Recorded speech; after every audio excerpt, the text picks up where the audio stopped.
The Galactic Empire spanned 1,000 systems, a machine of order, fear, and pride that has stood unchallenged for centuries. Its banners draped across conquered worlds, its fleets patrolled the void with absolute certainty, and its officers carried themselves with the casual cruelty of those who had never known defeat. They believed in their permanence, in their invulnerability, in the inevitability of their dominion, and when they looked at humanity, they saw nothing but a minor frontier species, an unruly, spirited race that had survived only by luck and stubbornness. To the Empire, humans were useful as laborers, traders, and occasional mercenaries, but they would never be taken seriously. General Varric was the embodiment of that arrogance.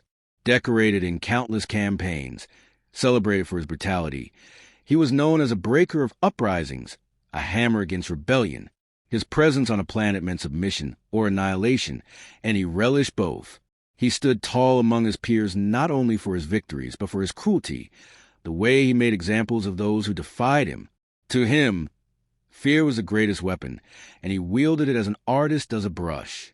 When he was assigned to oversee tribute collection from a small human colony on the Rim, he considered it a trivial errand, a chance to remind another group of savages of their place in the galactic order. The colony of Ashwin was no jewel of the Empire. It was a modest settlement on a temperate world, far from the core lanes. Crops grew in neat fields, families lived in domed shelters, and the people scraped together enough yield to satisfy the demands of imperial tax collectors. For generations, they had endured under the shadow of foreign banners, surviving quietly, rarely drawing notice. Life was simple, if heavy with the knowledge that a single misstep might bring ruin. Yet there was a spirit among the settlers that could not be crushed entirely, a stubbornness inherited from Earth itself. They endured storms, poor harvests, and the casual cruelty of officials with the same grit that had carried their ancestors across oceans and stars alike. Among the colonists lived a girl named Alara.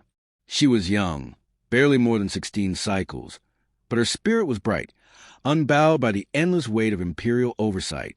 Where others kept their heads down, she lifted hers, asking questions, pushing boundaries, speaking words that wiser voices whispered she should never dare. She had a companion always at her side, a loyal dog named Kova, broad-shouldered and wolf-like, a creature bred from Earth stock but adapted to the colony's plains. To Alara, Kova was more than an animal. He was a guardian, a friend, a part of her very soul. Together they roamed the settlement's edge, dreaming of skies beyond the Empire's chains. When General Varric's ship descended, the colony gathered in fear. The silver hull blotted out the sun, casting the fields into shadow, and the hiss of its engines carried the promise of suffering.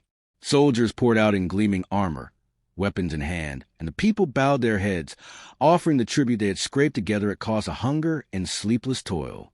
Crates of grain, metals, and woven goods were stacked in trembling hands, the offering of a people who had little left to give.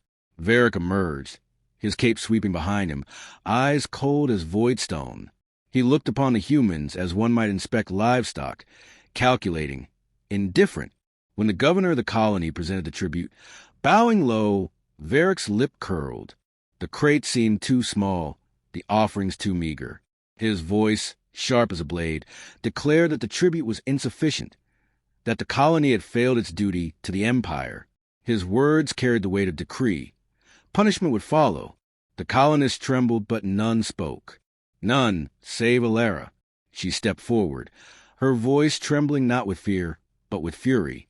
She spoke of the harvests lost to storms, of the sickness that had swept through their fields, of the back-breaking labor that had wrung from the soil every grain they had to give. She did not plead. She accused. She dared to say that the Empire asked for blood from stone, that they demanded life itself for their greed. Her voice carried over the hushed crowd, and in that moment, silence fell. Varric's eyes narrowed. To be defied by a child, by a human girl, was beyond insult. The general strode forward, and before any could intervene, his armored hand lashed out. The sound of the strike echoed across the square, and Alara crumpled to the ground, her lip bloodied, her cheeks swollen from the blow. Gasps rippled through the crowd, but no one moved. None dared. Kova did. With a growl that shook with primal rage, the dog lunged. His fangs snapped inches from the general's throat before armored boots struck him down. Soldiers pinned the animal, and Varric, his pride stung by the audacity of a beast, drew his sidearm. Without hesitation, without mercy, he fired. The sound of the shot cut through the air, and Kova's body fell still. Galera's scream tore through the silence. She dragged herself to her companion's side, tears streaking her dust-stained face as she clutched the lifeless form. Around her, the colonists wept silently, heads bowed in despair. Varric looked upon the scene with disdain, holstering his weapon as though swatting a fly. He declared that this was the price of insolence, that the Empire would not tolerate defiance, not even from a child or a beast. His soldiers laughed, their boots grinding into the soil as they collected the tribute with indifference to the grief around them. But even in her anguish, Alera's voice carried. She whispered, through blood and tears, words that froze the breath of those who heard them. She said her father would come. She said the general had awoken something he could never understand. She said the name that had long lingered only in whispers, a name spoken around campfires, half in jest, half in dread. She said, "My father is Baba Yaga." The word spread like fire through dry grass. The colonists exchanged fearful glances, their hearts caught between hope and terror. For though most had never seen the man she spoke of, all knew the legend. Baba Yaga, the phantom of humanity's wars, the ghost who walked unseen, the executioner of empires. Some dismissed it as myth, a story told to frighten children or inspire soldiers. Others swore it was true, that there had been a man who could slip through shadows and leave death in his wake, a man who had fought in wars before the Empire's banners flew, who had vanished into silence with blood still on his hands. Varric laughed when he heard the words. A name, nothing more. Superstition clung to primitive species like a disease. He mocked the trembling colonists, declaring their fear of ghosts as proof of their weakness. To him, it was nothing but a tale spun by savages to comfort themselves in the face of power. He ordered his troops to finish their collection, to mark the settlement for greater tribute, and to remember the lesson of the dog. Then he left, confident, sneering, already forgetting the face of the girl he had struck. Word of the atrocity on Ashwin spread quickly through channels the Empire never bothered to monitor. Smugglers carried whispers in their holds. Traders passed stories over quiet drinks, and colonists shared tales in fearful voices. A girl struck down, her loyal companion murdered, a general laughing in contempt. Most stories like this would fade, another example of imperial cruelty in an endless chain. But this one carried something different. It carried a name. The name was a spark on dry kindling, and though most dismissed it as rumor, the old veterans, the ones who had fought in wars humanity rarely spoke of, fell silent when they heard it, because they knew. Cale had lived in shadow for years. He had buried his weapons, his armor, his rage. He had tried to live as a father, not as a ghost. The galaxy believed he was gone, a casualty of forgotten wars. That suited him, for his daughter's sake. He had embraced the quiet, the anonymity, the fragile peace of an outlying world. But when the news reached him, carried by trembling lips, spoken as though the very words might summon him, something inside him cracked open. His daughter, his blood, beaten by a uniformed tyrant, her companion, slaughtered in arrogance. The fire that had once burned galaxies into ash flared back to life. He did not shout. He did not rage. He prepared. With cold precision, he unearthed caches buried beneath stone and soil, relics of a life he had sworn to abandon, armor scarred by battles against foes the Empire's academies never studied, weapons whose designs had been banned as too brutal, too effective, too human, knives forged in silence, guns etched with names long dead. Every piece carried weight, memory, ghosts. He donned them without ceremony, each click of a buckle and locked the sound of inevitability. Cale did not walk openly into the colony. He slipped into its edges like mist, his face hooded, his movements soundless. Those who saw him looked away quickly, their hearts trembling. They knew what he was, though few dared speak it. When Alera's eyes fell on him, bruised and battered as she was, her tears stilled. She whispered, "Father," and the word carried both relief and dread. He touched her hand, and in that simple gesture was a promise older than law. No soldier, no general, no empire would stand between a father and his vengeance. The first deaths came quietly. Patrols sent to monitor the colony never returned. Their armor was found stripped, their weapons dismantled, their bodies marked by wounds too precise to be accidents. No alarm sounded, no distress calls escaped. It was as if the night itself had swallowed them whole. At first, the Empire dismissed it as incompetence. Soldiers were known to desert. Locals could ambush if desperate enough. But then it happened again. And again, General Varick scoffed at the reports, unwilling to acknowledge weakness. He sent larger squads, better armed, to sweep the colony's outskirts. None returned. The reports that filtered back were garbled, fragmented. Screams over comms, the sound of gunfire cut short. Whispers of a shadow that moved faster than the eye could follow. Fear crept into the ranks, though none dared voice it openly. Kale did not fight wars of numbers. He fought wars of fear. He dismantled squads piece by piece, leaving survivors only when it suited him, their minds shattered, their words trembling as they spoke a figure cloaked in black, eyes like knives, death itself walking on two legs. He never left the same mark twice, never repeated a method, never allowed a pattern to form. One soldier was found hanging upside down from a tree, his throat slit. Another had vanished entirely, his weapon placed neatly where he had stood.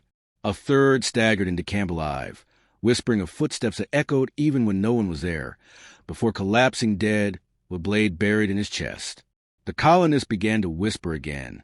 They did not look at Kale when he passed, for he moved like a storm, but they felt the change. Hope, fragile and dangerous, flickered. For the first time, they saw Imperial soldiers tremble. For the first time, the invincible seemed uncertain.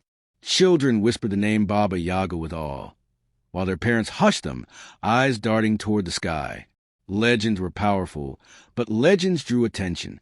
The Empire answered as it always did. With escalation, reinforcements were dispatched, transports dropping companies of soldiers with heavy arms, armor, and drones. They deployed scanners, set up fortified camps, patrolled in overlapping grids. No human ghost could withstand the full weight of the Empire, they reasoned. This was not a war. It was pest control. But Kale was no pest. He was a predator. He studied their patterns, their arrogance, their reliance on technology. He struck where scanners failed, where shadows bent just enough, where drones had blind angles. He used silence as a weapon, turning the jungle, the plains, the very soil into allies. Mines built from scavenged tech detonated under patrols. Ammunition stockpiles mysteriously exploded in the night. Drones fell from the sky, their optics shattered, their circuitry fried by crude but effective jammers. Every act carried a message. Your technology means nothing. Your numbers mean nothing. Your fear means everything. Soldiers who once mocked the idea of a human ghost now refused to patrol alone. Their barracks echoed with restless sleep, eyes darting at every creak, every shadow. Some began to mutter the name they had heard from colonists, the name Varick ordered them never to speak. Baba Yaga. The more they were forbidden, the more it spread, until even hardened officers whispered it under their breath. General Varick raged. His authority rested on fear, and now that fear had shifted, it no longer pointed outward toward the colonists, but inward, into his own ranks. His soldiers looked at him not with respect, but with desperate questions he could not answer. He declared Kale nothing more than a terrorist, a criminal who would be rooted out in time. But even he could not ignore the reports piling on his desk, each one more damning than the last. Losses that made no sense. Squads vanishing despite overwhelming firepower. Drones returning footage of shadows, moving where no man should have been. In the quiet moment of the night, even Varick felt unease. He remembered the defiance in the girl's voice, the certainty with which she had named her father. He told himself it was superstition, that the galaxy had no place for ghosts. But the doubt lingered. Beyond Ashwin, the legend spread faster than the Empire could suppress it. Smugglers carried stories into alien taverns, where oppressed species listened with sharp ears. A single human, they said, was bringing an imperial general to his knees. A single human was dismantling garrisons, slaughtering soldiers, and leaving nothing but silence in his wake. for those long ground beneath Imperial boots. It was more than a tale. It was a possibility. If one man could do this, what might others do? Kale never sought to inspire rebellion. His war was personal, born of love and vengeance. But legends rarely obeyed their makers. His shadow stretched across systems, stirring unrest in places he would never see. To the oppressed, he was a symbol of hope. To the Empire, he was a reminder that even the smallest flame could ignite a firestorm. The Empire had built its power on the illusion of inevitability. It crushed rebellions with overwhelming force, erased dissent with brutality, and convinced entire civilizations that resistance was hopeless. But on Ashwin, that illusion had begun to crack. Every day that Kale walked in shadows, every soldier who failed to return, every whisper that carried his name, widened the fracture. Soldiers who once marched with mechanical precision now hesitated. Officers who barked orders now felt doubt gnawing at their throats. And General Varric, whose authority had never been challenged, found himself watching the corners of every room for shapes that weren't there. Kale did not move recklessly. He waited, patient as a hunter, knowing that fear ripened with time. He studied Varric's fleet, the flagship that loomed over the colony like a blade of judgment. He knew its corridors, its blind spots, its weaknesses. He had fought ships like it before, in wars the Empire's historians had buried, and he remembered the ways they bled.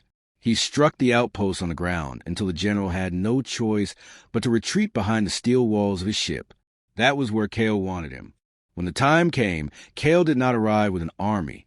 He carried only what he needed: weapons stripped down to silence and efficiency, explosives built from stolen parts, blades honed until they could part air itself. He entered not as a soldier storming gates, but as a shadow slipping through cracks.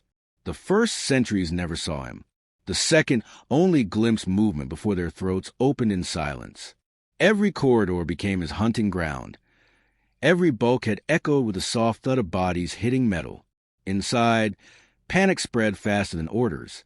Soldiers who trained for open war found themselves trapped in a labyrinth where every shadow hid death.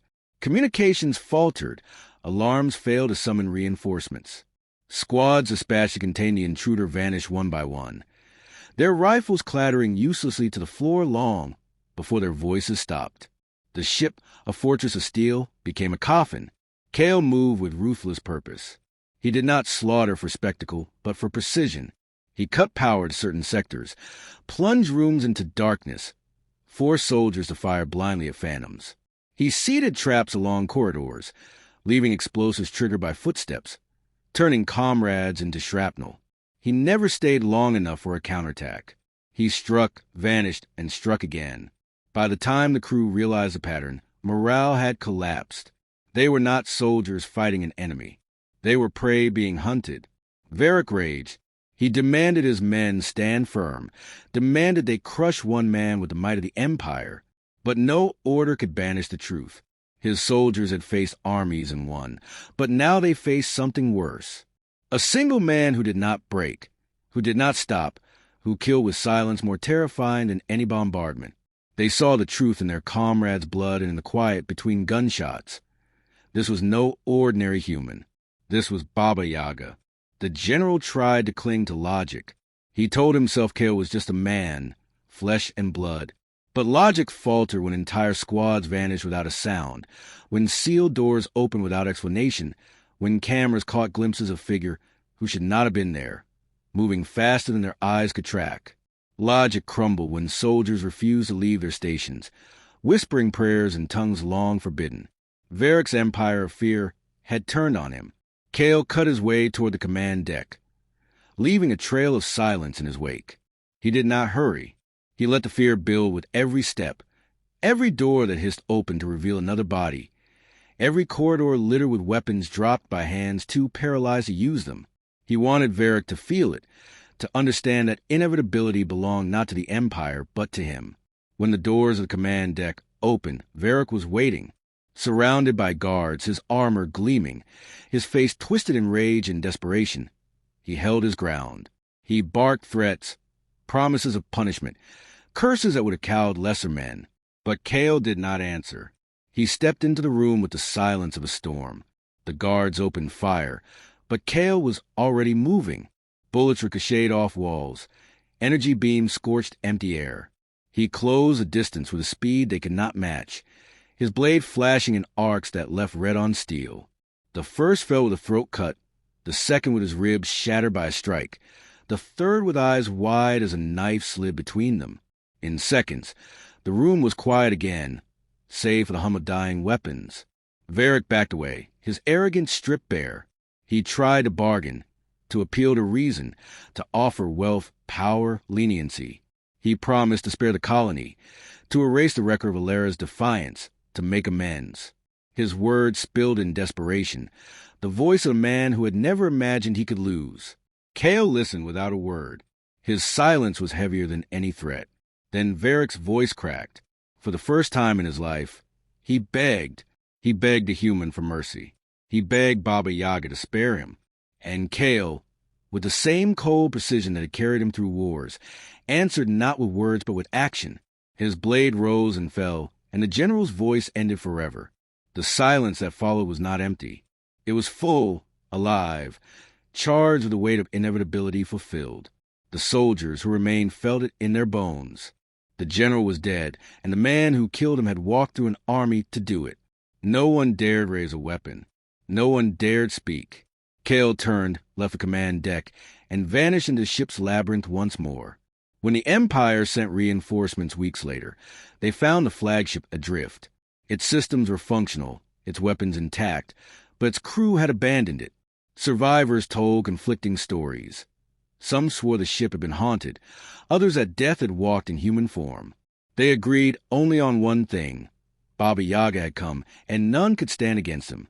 Kale did not stay to bask in victory. He returned to the colony, to his daughter, to the grave of the dog whose death had ignited the fire. He did not claim power, did not declare rebellion, did not raise banners. He simply stood among his people, silent, and they understood. The Empire had thought them powerless. Now the galaxy knew otherwise. Word spread faster than any fleet could travel. From smuggler dens to enslaved worlds, from distant outposts to hidden resistance cells, the story took root. A general had struck down a girl, killed her dog, and mocked her people. Her father had come, and the general was no more. The lesson was simple, unforgettable, and terrifying. Never harm a human. The Empire tried to suppress the story, branding it lies, propaganda, the delusions of desperate colonies. But their denials only fed the legend. The more they insisted Baba Yaga was a myth, the more people believed. Because myths are harder to kill than men, and Baba Yaga was both. Across the galaxy, oppressed species began to whisper new possibilities. If one human could dismantle a general's fleet, what could humanity do if it chose to rise? If one father could make the Empire tremble, what could an army of such fathers unleash? The calculus of fear shifted. The Empire was no longer inevitable.